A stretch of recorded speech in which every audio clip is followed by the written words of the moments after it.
A terra em crise. O primeiro grande problema de Abraão é que a terra para onde Deus o levou estava habitada, mas havia um segundo grande problema. A terra estava em crise, a terra estava em fome. A Bíblia diz assim: havia fome naquela terra, então desceu Abraão ao Egito para peregrinar ali, porquanto a fome era grande na terra. A segunda grande dificuldade de Abraão foi que a terra de Canaã era uma terra que estava em crise.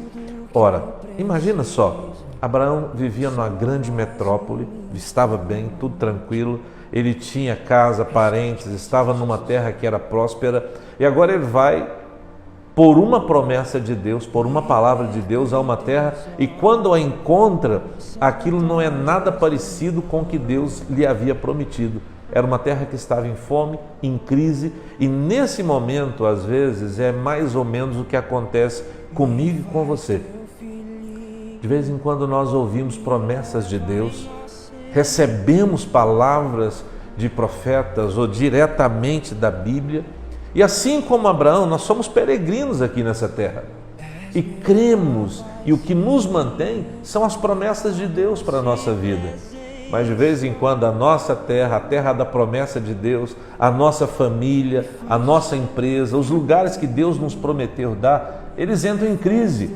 E você fica pensando, será que eu de fato ouvi a Deus? Será que de fato Deus falou isso comigo? Será que era para casar? Será que era para abrir essa empresa? Será que eu teria que ter feito realmente isso? Esses momentos de crise sempre vão acontecer. E o pai da fé, o homem que nos ensinou a viver pela fé, Abraão, ele venceu também isso pela fé.